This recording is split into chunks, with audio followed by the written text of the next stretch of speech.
For today's video, ipapakita ko po sa inyo kung paano po namin ipaghanda ng pagkain ng aming Barako family.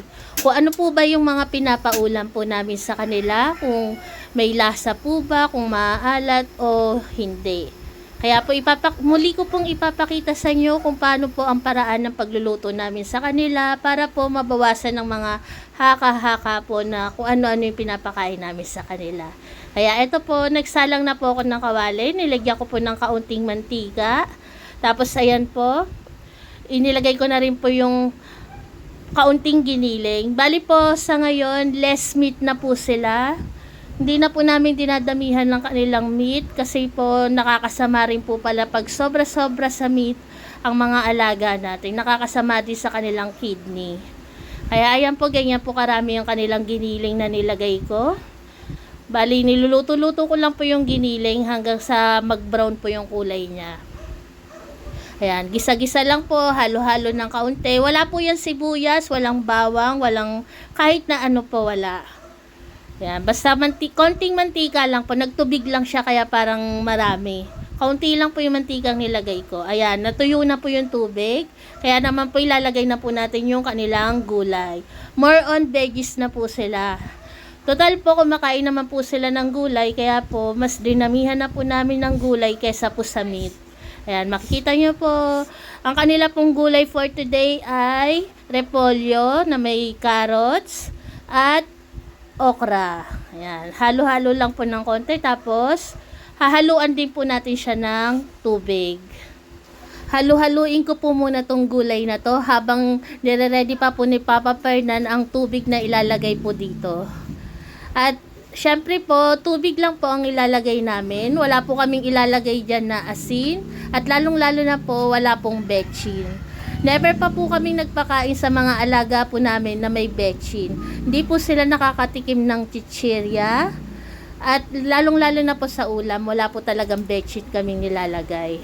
At ayan po, nilalagay na po ng aking assistant na si Papa Fernan ng tubig. Ayan. Ganyan po karami yung tubig na ilalagay ko kasi mamaya po pag kumain na po sila, mas marami pa pong tubig ang ilalagay namin. Ayan. Hintayin na lang po natin kumulo ito. Tatakpan ko po muna at hintayin na lang po nating maluto. Ayan, si Papa Fernan pala yung nagtakip. Ayan po. Hintayin na lang po nating maluto ng ilang minuto. At syempre po, pagkalipas po ng ilang minuto, eto na po, kumukulo na po yung kanilang gulay. Bubuksan na po natin yung kanyang takip. Ayan, kitang-kita naman po na lutong-luto na po siya. Bali, niluluto na po namin maigi yung kanilang ulam. Ayan po, i-off na po natin yung kanyang apoy at hintayin na lang po namin na lumamig. Tapos po, kakain na po sila. Ayan na po yung mga kakain. Waiting na po sila. Ayan, si Solo, si Barako, si Milky. Alam na po nilang luto na ang kanilang ulam. Ayan, mukhang malamig na po yung kanilang pagkain. Ayan, makikita nyo naman po kung gaano kaganda yung kanilang pagkain. Bali, more on vegetable na po sila. Mas marami ang gulay kaysa po sa kanin, saka sa meat. Ito pong isa, ito, renal food po to para kay Barako. Dahil nga po sabi po namin, si Barako po ay hindi sanay kumain ng dog food. Kaya po ito pong mga nakalipas na araw, siya po ay nagsasawa na kumain ng renal food. Kaya po ang ginagawa po namin, kahit paano po hinahaluan po namin ng mga gulay. Para po kahit paano, ganahan pa rin po siyang kumain. Ayan po ang kanilang pagkain. At ito na po ang mga abangers. Ayan, mga gutom na. Kainan na. Kakain na si Solo, si Gracia, si Grace, si Barako kakain na rin. Ayan, kainan na po. Barak, mag-pray muna. Panginoon, magandang tanghali po sa inyo. Kami po ay muli pa rin papasalamat sa muli pong biyaya na pinagkalugin po sa amin sa mga sandaling ito. Bigyan niyo po kami ng maraming mga blessing. Pinupuri po namin kayo. Amen. Barak. Maghintay. Diba? Saglit. Nasa mo yung dito. Okay. Teka. Take clear to. Clear. Saglit. Saglit. Hindi. Dito ka. Dito. Kain na. Ito sa'yo. Solo, dito na. Naliligaw si Solo ko. Ayan o. Naliligaw ang Solo ko eh. Ayan sa'yo. Naliligaw eh.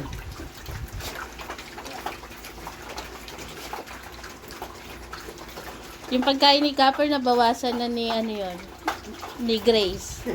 Nagkapalit sila. Nakain si Grace kanina dun eh. Kaya po, sa makakapansin po kung bakit payat si Copper. Hindi rin po namin alam eh, pero makikita nyo naman po kung gaano siya kaganang kumain. Ayan. Di ba po, kitang-kita nyo naman po na maganang kumain si Copper. Kumakain din po siya ng gulay. Pero hindi po namin alam kung bakit ganyan po kapayat yung kanyang katawan. Kaya po kapag pinabooster po namin sila sa isang araw, itatanong din po namin sa vet kung ano po yung problema ni Copper. Kaya yan po, para po sa kaalaman po natin at maging panatag din po tayong lahat.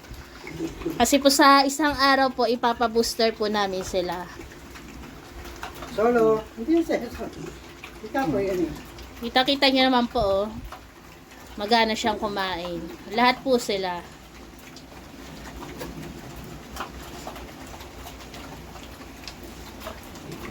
Ayan po, kumakain sila ng gulay lahat.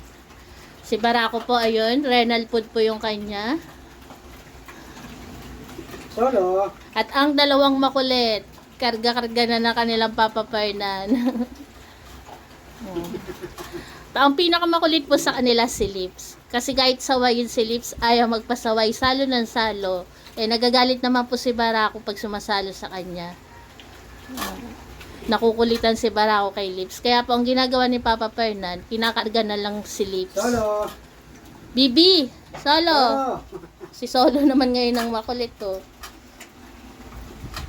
Si Goku, behave lang yan. No? Nag-iintay lang si Goku ng may tira.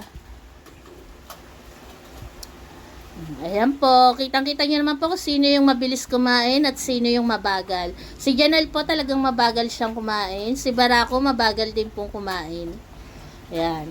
Si Mami Diba, medyo mabagal na siyang kumain. Dati sobrang bilis kumain ni Diba. Dahil nga po sa nagkakaedad na siya. Kaya siguro medyo bumabagal yung pagkain niya. Ayan po, dyan po nagtatapos ng kanilang tanghalian. Sana po ma-appreciate niyo pong lahat. Ang simpleng pagkain po nila. Pa, goodbye ka na pa. Ayan po, sana po nagustuhan niyo po ang aming pumunting. Pinakita po para sa aming po mga pag-ibig. Maraming po salamat sa lahat. God bless. Ingat po lahat.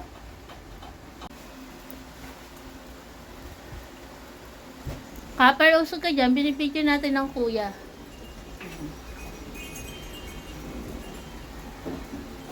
Deep, usog ka na eh. Deep, usog ka dyan, binibidyo ko anak mo. Ayan po, nakikita nyo po. Si Barako na lang po yung nahuhuling kumain sa kanila. Ayan, tapos na pong kumain ng iba. Si Barako na lang po. Clear, usog ka dyan, Clear.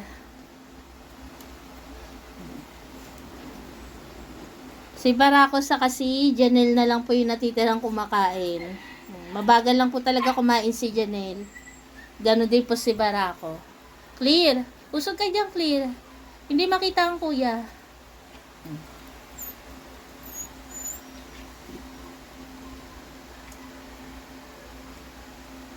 Kapag hinintay po natin matapos si Barako, abutin po tayo ng siyam-siyam. Mas mabagal po siyang kumain ngayon kasi po yung renal food, matigas na pagkain. Kahit ibabad po siya sa tubig, matigas pa rin yung renal food. Kaya po medyo hirap si Barako nguyain. Usog ka dyan. Hindi makita yung pagkain ni kuya. Napaka-cute ni Daddy Milky.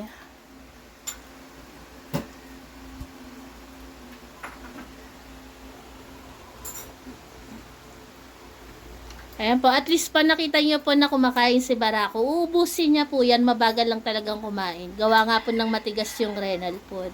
Okay po, God bless po sa ating lahat.